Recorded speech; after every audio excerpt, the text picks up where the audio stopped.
안녕하십니까. 오르가니스트 김춘혜입니다. 교회음악, 클래식 음악의 뿌리 45번째 강의가 되겠습니다. 그동안 바로크 시기의 교회 음악을 알아보고 있었는데요. 이번 시간에는 바로크 시기에 정말 교회 악기로서 굉장한 발전을 이루었던 오르간에 대해서 알아보기로 하겠습니다. 먼저 제가 연주한 찬송가 62장 고요히 머리 숙여 주님 생각합니다. 이 찬송가를 소개하겠습니다. 이 찬송가는 특별히 오르가니스트이신 곽상수 교수님께서 곡을 썼기 때문에 이때 함께 이 찬송가를 정했습니다. 이 찬송가의 작시자는 장로교 신학대학교의 15대 16대 총장님을 하셨던 서정훈 목사님이십니다. 서 목사님은 대구에서 태어나셨고요. 대구 개성고등학교를 졸업하시고 또 대학교, 한남대학교, 또 미국의 여러 대학에서 공부하시면서 또 돌아오셔서 신학대학 교수로서 또 장로회 특기 신학대학 교수로서 또 총장님으로 활발하게 활동하신 분이셨습니다. 2001년에 은퇴하시고요. 미국 캘리포니아로 이렇게 이주하셨고 거기서 또 신학교 학장님을 또 하시고 계십니다. 이분은 평생 많은 그 저술들을 남기셨는데요.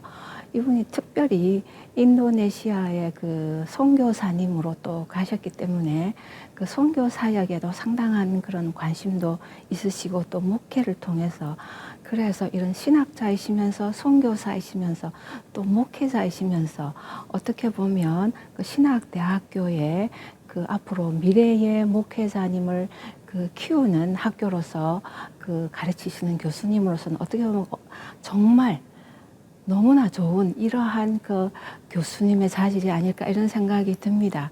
신학만 하신 분이 아니시고 이렇게 실제적인 현장의 체험들을 다 가지고 계시는 분이시니까 훨씬 더 영감이 있었을 것이라 생각합니다. 그래서 그런지 또 이분이 또 굉장히 존경을 받던 목사님이시기도 했다고 합니다. 이분의 이 시는 찬송시는 1965년 혹은 66년이라고도 하는데요. 당시 신학대학교 학생 시절에 그 연세대학교 부속시설 가운데 그 이제 환자들을 재활하는 그 부속시설이 있었는데 그 재활기관에 한동안 대리 원목으로 이렇게 봉사하셨다고 합니다. 그러면서 많은 환자들을 보면서 그분들을 이제 이렇게 치료하는 과정을 보면서 또 위로하시면서 기도하시는 그런 목회 사역을 통해서 이 그 기도문을 생각하게 되셨다고 합니다. 가사는 조금 이따 살펴보고요. 이 선율이 바로 말씀드린 그 오르가니스트, 우리나라 1호라고 할 수도 있는 최초의 오르가니스트 곽상수 교수님이십니다. 이분은 1923년에 100년 전에 태어나신 분이시고요. 10년 전에 돌아가셨습니다. 이분은 그 연세대학교의 교회음악가가 지금의 모습이 있기까지 지대한 영향을 주셨고 우리나라 전체의 교회음악의 선구자라고 하실 수 있습니다. 이분은 그 웨스트민스터 콰이어 칼리지에서 오르간을 전공하시고 이제 귀국하셨는데요. 우리나라에서 오르간 전공자로서 최초로 유학 갔다 오셔서 이제 교수가 되신 분이시죠. 그러면서 그 이분의 그 영향력 때문에 여러분이 아시는 그 오르간이라는 단어, 용어, 표준어 사전에 나오는 오르간, 이 오르간이 이분에 의해서 지어졌다고 합니다. 이분이 미국에서 공부하셨기 때문에 오르간 이렇게 된 것이겠죠. 만약에 이분이 독일에서 공부하셨다면 지금 우리가 교회에 있는 이 오르간이라는 악기를 오르겔 이렇게 했을 수도 있겠다 싶습니다. 이분은 그 오르가니스트로서 이런 그 초창기의 초대 오르가니스트로서 귀한 그 모범이 되셨을 뿐만 아니라 음악 목회에도 상당한 관심이 많아서 우리나라에서 또 처음으로 음악 목회자라는 혹은 음악 지도자 이렇게 용어를 쓰셨는데요. 영어로 말하면 뮤직 디렉터라는 용어를 스스로 쓰셔서 연세대학교 계실 때에 그 루스체플의 연세대학교 대학교회 그 오르가니스트로 뮤직 디렉터로 음악 지도자로 타이틀을 26년 동안 가지고 계셨다고 합니다. 대단한 그런 사명감이라는 생각이 듭니다. 이분이 대학교 계시는 동안에 그 많은 제자들에게 교회 음악의 본질을 어떻게 하면 교회 음악이 순수한 정통성이 있는 거룩한 교회 음악이 될지를 역설하시는 그런 많은 영향력을 주셨는데요. 저도 한때 이분의 그 강의를 들은 적은 있습니다. 이분의 그 많은 그 좋은 강의들이 이분이 돌아가시고 나서 2014년에 예배음악과 한국교회라는 이 제목으로 책이 나와 있습니다. 여러분들에게 권하는 책입니다. 이분은 우리 찬송가에 4장이 들어 있습니다. 9장, 그리고 62장 이 찬송가, 그리고 온 마음과 정성을 다해서 주님을 경배해라 하는 또 섬기라 하는 찬송가 있죠. 그리고 뒤에 있는 그 가정에 대한 믿어보라 하는 그 가정을 위한 그런 찬송가 4장이 들어 있습니다. 우리가 즐겨 부르는 찬송가입니다. 이 찬송가의 그 곡조 제목이 이름이 저녁 기도라고 되어 있는데요. 이 저녁 기도는 이게 저녁에 드리는 기도죠. 그래서 이거는 사실은 교회 그 음악사, 특히 찬송가 역사에 보면은 전통적인 찬송가입니다. 초기 교회 때 개인적으로 혹은 공동생활을 할 때 아침 기도 찬송 혹은 기도, 그리고 식사 기도 혹은 기도 찬송, 그리고 잘 때 저녁 기도 혹은 저녁 찬송, 이렇게 거의 매일 불렀던 찬송가였거든요. 우리도 예전에 이런 찬송을 불렀던 기억은 있습니다만 굉장히 중요한 찬송가입니다. 그래서 이런 곡조명이 있고, 그 다음에 이 내용은 당연히 저녁 기도에 대한 내용이죠. 첫 절을 보면 주님을 생각합니다. 예수님께서는 하루를 지내시고 머리 둘 곳도 없다 하셨는데 우리는 이렇게 쉴 곳을 주시니, 이 가정을 주시고 집을 주시니 감사합니다 하는 게 1절입니다. 2절은 하루를 생각합니다. 그래서 하루를 돌아보니까 지은 죄 만사오나 용서해 주시고 자는 동안 평강을 주십시오 하는 이 찬송가가 2절이고요. 3절에는 바로 서정훈 목사님께서 그 병원에 그 업무를 하시던 그 상황에서 그 작시하셨던 저녁 기도답게 그 이웃을 생각합니다 했는데요. 그 내용에 보면 그 환자들을 위한 것입니다. 고통과 어려움과 질병, 이런 분들을 주님께서 생각해 주시고 자는 동안 치료해 주시고 평안을 주시옵소서. 잘 호의 어루만져 주시옵소서. 이런 그 가사들이 들어 있습니다. 그러면서 1, 2, 3절이 이분의 그 본래 작시하신 시인데요. 나중에 추가해서 4절이 들어왔는데 아마 아주 후기 같습니다. 왜냐하면 가사를 보면 1절은 주님 생각하고, 그 다음에 하루를 생각하고, 그리고 이웃을 생각하고 3절, 그리고는 나를 생각한다 했는데요. 이 내가 고온해서 하루에 피곤하니까 지쳐서 자다가 아침에 깨지 못하더라도, 이런 게 이게 둘째 줄에 있습니다. 깨지 못하더라도 그때는, 깨지 못할 때는 주님께서 저를 천국으로 인도해 주십시오 하는 그런 기도입니다. 대단한 그런 기도라고 생각이 듭니다. 사실은 4절은 그 나이를 초월하는 가사라는 생각은 듭니다. 피곤해서 우리가 잘 때 정말 내일 아침 건강하게 깰 수 있기를 하나님께 기도를 하면서, 그러면서도 만에 하나 또 하나님께서 부르시게 되면 천국으로 인도하실 것이라는 그런 확신의 기도인데요. 우리가 이런 기도를 스스로 개인적으로도 할 수 있겠지만 자녀들에게도 잘 때 기도하면서 또 이런 기도를 같이 할 수 있지 않을까 싶기도 합니다. 그러면서 기숙학교, 또 병원 혹은 그 수련회 가서 공동생활을 하는 경우에 잘 때 기도를 할 수도 있지만 이 기도로 찬송을 할 수도 있지 않을까 싶습니다.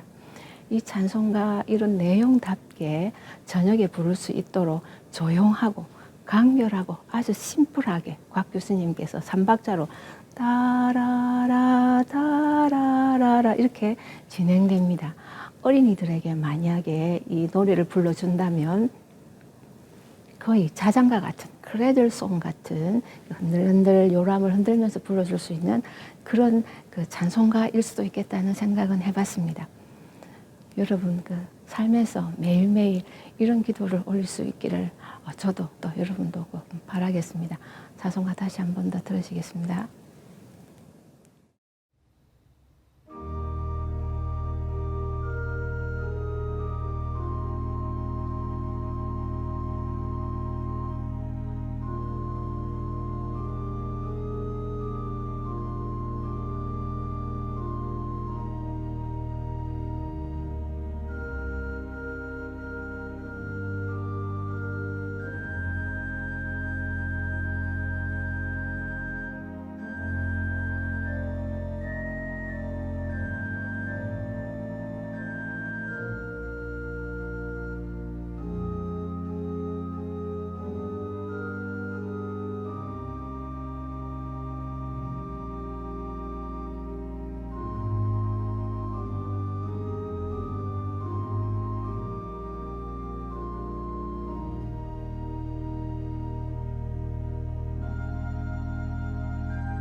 예, 이어서 하겠습니다.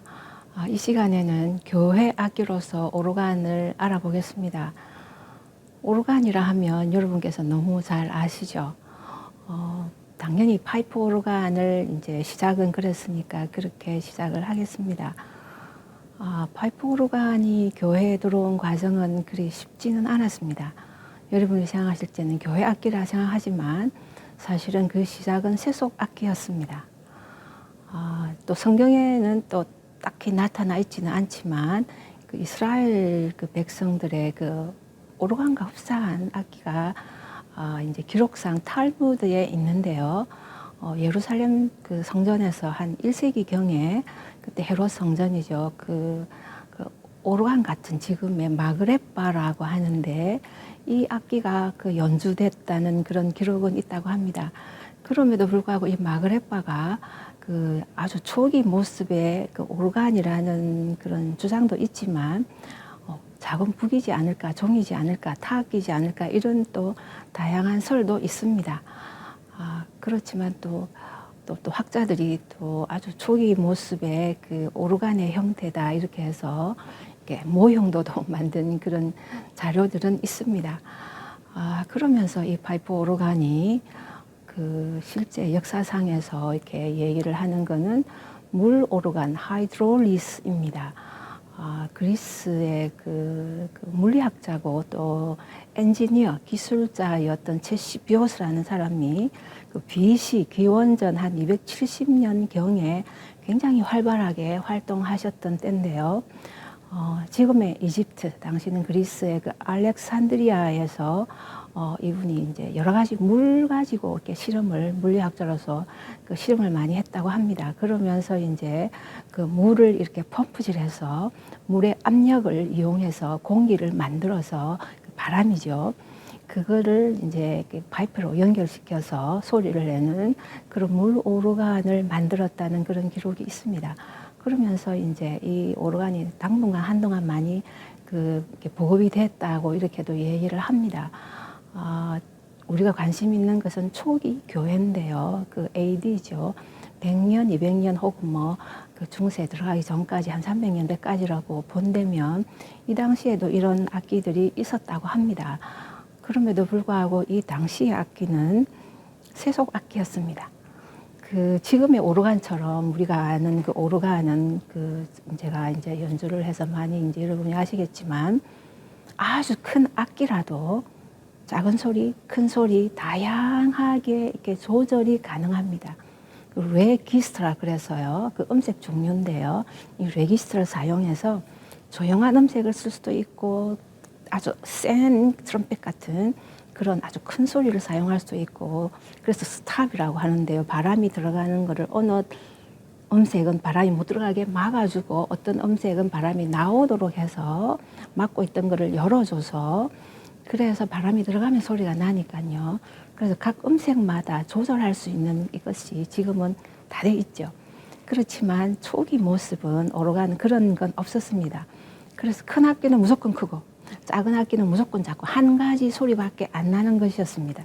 그래서 그 야외 혹은 옥외에서 그 오르간이 아주 그 거친 소리를 냈다는 기록들이 많이 있는데요. 그거는 금관 파이프라 쓸 겁니다. 예를 들면 마그레파 같은 경우는 목관 파이프라는 그런 기록이거든요. 그래서 목관 나무에서 나오는 소리면 아무래도 조금 은은하겠죠. 그 브라스 금강보다는요. 그런데 이 물 오르간에서 특히 그 로마 그 시대 때 초기 기독교의 오르간의 모습은 밖에서 쓰는 악기는 금관 악기 그 파이프였기 때문에 굉장히 소리가 컸다고 합니다. 그래서 많은 사람들 시끄럽다. 교회는 물론 초기 교회는 그 무반주 시대이기도 하지만 너무 컸기 때문에 실내로는 부적절했다고 합니다. 그렇지만 또 실내 악기도 있었습니다. 그 귀족 같은 그런 분들의 저택에 조그만한 그런 혹은 홀 이렇게 자기 개인용으로 집에다가 작은 오르간도 설치를 했다고 합니다. 자기들끼리 유흥 악기죠.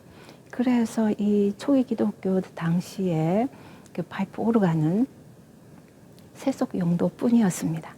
귀족들이 즐기려고 하는 오락 용도의 자기 집에다가 조금은 작은 한 가지 소리밖에 안 나니까 조금은 작은 사이즈의 악기를 집에서 유흥용으로 썼던 것과 아예 밖에서 그 서커스나 그 검투사들의 경기 때 여러분 아시지 않습니까? 지금의 야구 경기하면 환호성이 울려 퍼지기 때문에 음악이 나올라 하면 지금은 이제 스피커가 있으니까 스피커를 통해서 소리를 낼 수 있지만 그 당시는 그런 건 없으니까 그 사람의 소리를 압도할 수도 있고 혹은 그 사이에 또 흥을 또 돋울 수 있으려면 얼마나 소리가 커야 되겠습니까? 그런 악기였다고 합니다. 그렇지만 사이즈는 다양했고 그 소리도 다양했다고 합니다. 그러나 여전히 초기 교회는 그런 기악을 금기했습니다. 그 모든 기악들이 당시에 이방신을 섬기거나 오락용이거나 그 로마의 그 타락한 문화에 그 쓰이는 경우가 많았기 때문에 교회에서 금욕주의적인 그런 그 모습을 보였죠. 그렇기 때문에 이 그 오르간은 당연히 반대할 수밖에 없는 상황이었습니다. 특히 그 당시 기록에 보면 그 제롬이라는 영어로 하면 성 제롬이라는 건 성자 이분이 거의 어거스틴과 비슷한 동년대 그 이제 제롬이라는 분이 계시는데요. 이분은 이제 그 나중에 그 이스라엘에 그 순례를 하다가 결국은 이스라엘 베들레헴에 정착하셨는데요. 여기서 또 예루살렘을 방문하면서 이분이 들었던 오르간에 대한 기록이 있는데요. 그 예루살렘 그 치는 그 오르간 소리가 1마일 밖에 떨어져 있는 올리브 산에서도 들렸다. 이런 기록이 있었습니다. 그 정도로 컸다는 것 같습니다. 소리가 굉장히 커서 딸에게는 듣지 못하게 하거라. 이런 의미까지. 그러니까 결국은 교육으로도 그 당시 오르간은 크게 이렇게 환영하지는 않았던 것 같습니다. 이런 초기 교회의 모습이었고요. 중세로 들어오면 악기가 이제 다양하게 발달하죠. 그 오르간이 많이 발달했던 거는 그 결국은 그 동로마 쪽에 비산틴 그 제국이라고 하죠. 그 동로마 쪽에서 많이 발달해서 그 로마 쪽으로 서로마 쪽으로 이제 보급되는 그런 모습을 보이는데요. 6세기, 7세기, 8세기, 9세기 쭉 이어지면서 오르간이 이제 지어지면서 이렇게 그 서방교회 쪽으로 들어오는데요. 그 기록들 보면은 그 금관 파이프 8개 이런 기록도 있고 12개의 파이프가 있는 금관 그 파이프가 있는 악기 이 속에도 있는데 그 모든 것을 보면 소리가 컸었습니다. 굉장히 컸었습니다. 그래서 아직 교회에 들어오기는 부적합했다고 이렇게 볼 수 있을 정도로 천둥이 치는 듯한 그런 소리였다. 이런 글도 있습니다. 그래서 그 8, 9세기 샬레망, 페팡 이 시대죠. 프랑크 왕국이잖아요. 이때를 거쳐서 또 10세기 보면은 그 영국에도 아주 큰 그 윈체스터 그쪽에 그 큰 오르간이 또 있었는데요. 파이프가 400개나 됐다고 합니다. 그래서 바람을 일으켜주는 이제는 물 오르간에서 물을 이용한 것이 아니라 풀무, 바람을 이렇게 풀물을 이용해서 바람을 만들어서 공기를 파이프에 넣게 하는 그런 이제 오르간들이 이제 발달하는데요. 70명의 그 풀물을 바람을 일으키는 사람, 그 칼칸트라고 하는데 70명의 칼칸트가 이렇게 동원되어서 400개의 파이프가 이렇게 울렸다 하는 그래서 소리가 어마어마하게 컸다 이런 기록도 있습니다. 그러면서 지금 우리 오르간의 그 모습을 갖춘 것은 한 14세기로 봅니다. 지금 우리가 오르간 하면은 건반도 여러 개 있지 않습니까? 처음에는 오르간이 한 건반만 있었고요. 그러면서 이제 음색들이 이제 다양한 것이 들어오면 커지고 작아지고 이런 오르간 규모의 사이즈 따라서 달라지겠죠.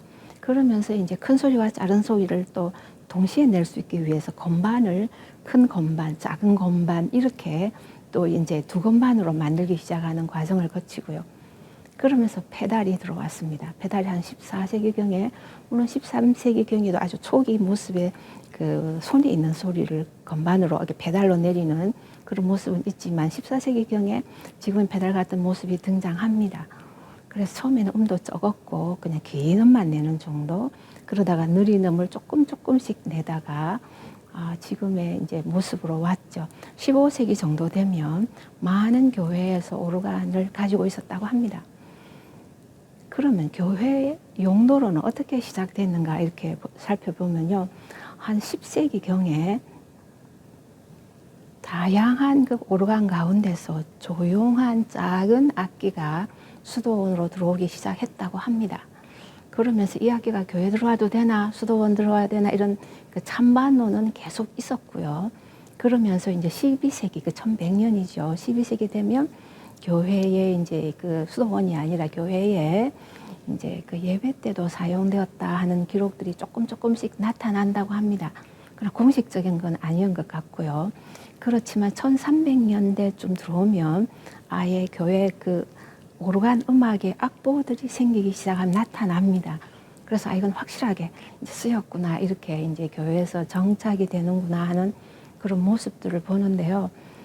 이렇게 그렇게 보면은 12세기, 13, 14세기를 통해서 교회에 정착되는 걸 알 수 있는데요. 당연히 찬반론이 많았습니다. 찬성하는 쪽에서 보면 이 교회로 들어와서 이 악기가 처음에 사용될 때는 그 아주 큰 소리가 처음에 났던 악기 경우에는 교회에서 지금 종을 치듯이 오르간을 크게 쳐서 밖에 있는 그 많은 사람들이 예배하는 시간이구나. 교회 종 치는 개념이죠. 교회 종을 치듯이 오르간을 쳐서 교회로 사람들을 오게 하는 부르는 시그널이죠. 그런 신호용의 어떻게 종 같은 역할을 하기도 했고요. 또 이제 그 당시 교회 성도님들은 이렇게 행렬하는 그런 축제 경우에 그 부활절이나 특별한 이런 사순절의 행렬들이 있는데요. 그런 그 행렬할 때도 사용했다는 기록도 있고요. 그러면서 이제 예배 때 정착되는 과정에서 지금까지 우리가 많은 학자들이 그 얘기하는 것이 바로 교대 연주입니다. 미사 때 긴 성가, 그 챈트나 그 찬송가 선율을 노래만 부르는 것이 아니라 그 긴 가사를 이렇게 절로 끊어서 한 절은 성가대가 하고 한 절은 오르간이 하고 한 절은 뭐 회중은 잘 안 했지만 나중에 회중이 들어오면 또 회중이 한다든가 그렇게 해서 사제, 오르간 혹은 성가대, 오르간 이렇게 쉽게 말하면 성악, 노래를 직접 부르거나 아니면 오르간이 연주하는 교대 연주가 교회의 전통적인 그 예배 음악의 모습이 됩니다. 그래서 오르간은 굉장히 중요한 역할을 했는데요. 이 과정에서 이제 그 평한을 보면 그 사람이 부를 수 있게 노래를 하면 어느 정도 유니선이거든, 당시에는. 그러다가 이제 점점 뭐 1300년, 1400년 들어가면 폴리포니가 되면서 몇 성부가 나타나면서 합창 음악이 나오기 시작하지 않습니까? 그렇게 되더라도 1300년, 1400년에도 성가대가 이렇게 다성으로 합창을 부르면 한 절 정도 하면 또 오르간이 한 절하고 이렇게 하니까 교대 연주를 쭉 했기 때문에 그 평에 보면 사람의 목소리로 할 수 없는 그런 또 아름다운 부분을 오르간이 담당해서 정말 멋있게 또 즉흥 연주로 이렇게 오르간이 아름다운 그런 그 음악의 기쁨을 선사한다. 아주 뛰어난 재능이 있는 사람 같다. 이런 평들이 있는 반면에 아주 그 뭐라 그럽니까? 안 좋은 것으로 또 얘기한 사람도 있습니다. 그 영국에 리보의 그 수도원이 있었는데 그 리보의 수도 원장이신 얼 레드라는 분이신데요. 1160년대 그 이분이 하신 말을 기록이 있었는데 1160년이니까 12세기잖아요. 그때만 해도 영국에 오르간이 꽤 있었던 모양입니다. 이분이 언제 교회에 이렇게 오르간이 들어왔느냐 이러시면서 너무 크다, 너무 시끄럽다. 천둥, 번개가 이렇게 크래킹하는 그냥 꽝 하는 이런 소리가 이렇게 교회에 적합한가 이런 글도 있었습니다. 조금 더 앞서에서 보면 사실은 그 요한 8세라는 교황이 9세기 그때 그 아주 그 훌륭한 교황이셨는데요.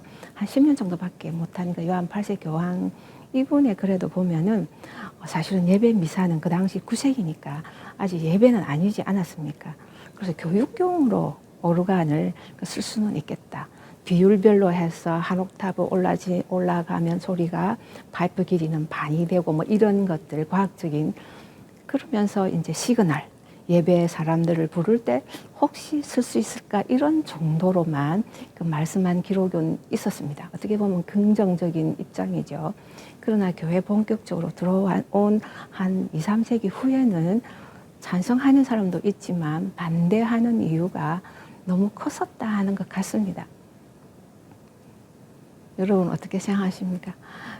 그 당시 오르간이 아까 말씀드린 대로 한 학기면 한 소리밖에 안 났었습니다. 여전히 그 당시만 해도 선택의 여지가 거의 없었던 1160년 정도만 해도 그래서 그러나 교회는 또 이렇게 좋은 글을 큰 글을 또 원하는 그런 세속적인 부분도 여전히 중세 여러분 그 안 좋은 모습도 있지 않습니까? 그렇다 보니까 큰 학교를 무조건 넣고 보니까 컸었겠죠. 그럴 수도 있었겠다 생각은 듭니다. 그런 가운데 교회는 꾸준하게도 이렇게 오르간을 사용하면서 점차 여기서 잘못된 혹은 부족한 부분들을 개선해가는 노력을 했던 것 같습니다. 그래서 지금의 모습에 다양한 그 작은 소리도 되고 아주 큰 소리도 다양한 어떻게 보면 악기 중에서 가장 넓은 다이나믹 피아니시시모에서부터 포르티시모 같이 다양한 그 넓은 음역의 그 다이나믹 그런 영역을 가질 수 있는 악기가 됐는데요. 당시 그 악기 그 오르간의 그 곡들을 보면 미사 부분이 있는 그 벌셋이라고 하는데요. 미사 악장들이 이렇게 쓰여집니다. 혹은 찬송가도 절이 많으니까 그 성가대 부르고 오르간이 하고 이렇게 서로 교대로 했었으니까 오르간 힘, 오르간 미사, 그리고 벌셋 이런 한 3가지 종류로 그 중세 때 많이 나타나는 그 오르간 음악의 모습입니다. 그래서 이 오르간 음악들이 악보로 보존되어 있는 한 1400년까지 그 보존되어 있는 그 자료들이 몇 개 있는데요.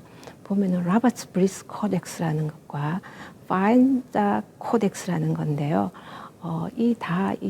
여기 그 1300년대, 1400년대 곡으로 그 당시 그 발견된 악보들인데요. 지금의 그 곡들이 그 안에 들어있는 그때 그 사본들인데요. 교회음악의 그 당시 모습을 그 미사 악장 이런 것들을 보여줍니다. 그러면서도 여전히 오르간이 밖에도 쓰였구나 하는 것도 볼 수 있는데 춤곡도 들어있고 그 당시 그 오르간 사본들 원본 그 자료들을 보면요. 여전히 교회 악기와 또 세속 악기도 여전히 존재했구나라는 걸 느낄 수 있습니다. 작곡가로는 사실은 우리가 작곡가를 알기가 쉽지는 않은데요. 음악사에 보면 작곡가가 한 9세기 이렇게 한 800년대부터 서서히 단선율을 작곡한 그런 노래들을 작곡한 작곡가들로 쭉 이어지면서 오르간은 한 선율이 하지 않습니까? 한 선율이 아니라 두 손으로 나중에 가면 말도 하는 그런 다성의 모습이니까 한 1300년 이후에 나오는 그런 이제 그 오르간의 그 모습들이기는 한데요. 그럼에도 불구하고 작곡가는 거의 그 악보로서 남아있는 작곡가 이름은 드문데 이분도 사실은 오르간 작품은 없는데 그냥 오르가니스트였다는 기록은 있는 사람이 바로 란디니라는 분입니다. 프란체스코 란디니인데 이탈리안 작곡가입니다. 1300년대 작곡가입니다. 이분이 이탈리아에서 그 미디치가로 유명한 그 피렌체에서 활동하신 분이십니다. 그래서 이분은 사실은 세속곡들이 거의 다 남아 있고요. 교회곡도 있었다고 하긴 하는데 남아 있는 곡은 없다고 합니다. 그리고 이분이 오르가네토라 그래서 이렇게 몸에 이렇게 걸치고 한 손으로 이렇게 공기를 이렇게 공급하고 이렇게 바람을 했어요. 한 손으로 이렇게 악기를 오르간을 쳤던 아주 뛰어난 그런 오르가니스트였다라는 그런 기록은 있습니다. 철학자이기도 했다 이런 그런 그 글도 있는데요. 아직은 그 오르간이 제대로 된 모습을 1400년까지니까 1300년대에 활동했던 분까지 우리가 지금 중세를 알아보는데요. 어떻게 보면은 이제 과정, 세속 악기로서 또 교회 악기로 들어와서 그 하나의 그 자리를 잡는 과정이지 않을까 싶습니다. 이런 과정을 보면서 하나님께서 어떻게 이 오르간을 이렇게 처음에 세상 밖에 있던 악기를 거기서 선택하셔서 작은 악기로 사실은 시작해서 수도원을 통해서 들어왔는데 그 과정을 통해서 사람의 욕심으로 너무 큰 악기가 된 적도 있고 그렇지만 또 오랜 과정을 통해서 교회에 맞게 그 정체성을 가지고 그 자리를 잡아가면서 교회 악기로 변모해가는 그런 과정을 하나님께서 이렇게 쭉 이끄시면서 지금의 악기가 되었다는 게 참 신기하다 이런 생각이 들었었습니다. 오르간은 여러 파이프를 통해서 한 사람이 연주하는 거지 않습니까? 만약에 400 파이프가 있다면 우리가 현실적으로 400명의 관악기 연주자가 연주를 해야 되는 거지 않습니까? 일반 관악기 연주자는 파이프가 하나만 있으니까요. 플룻, 트럼펫, 관이 하나만 있지 않습니까? 많은 관악기, 혹은 관 파이프를 나무든 그 브라스 금속이든 이 파이프를 통해서 한 사람이 한때는 그 조절이 안 돼서 큰 소리, 큰 악기는 큰 소리만 났지만 지금은 몇 개의 파이프만 쓸 수 있고 또 혹은 많은 파이프를 쓸 수 있고 이런 다양한 소리의 그 조합을 통해서 교회의 가장 이상적인 묵상에서 조용한 기도에서부터 아주 장엄한 그러한 그 찬송가 그런 음악의 연주까지 가능하도록 지금까지 발전해 왔다는 것이 1000년 이상씩 이렇게 교회 악기로 발전해 왔다는 것이 참 신비롭다는 생각이 듭니다. 다음 시간에는 그 바로크기의 그 르네상스를 거쳐서 바로크뿐만 아니라 오르간의 그 특징 같은 교회 악기로서의 그 면모를 조금 더 앞으로 더 살펴보겠습니다. 다음 시간에 뵙겠습니다.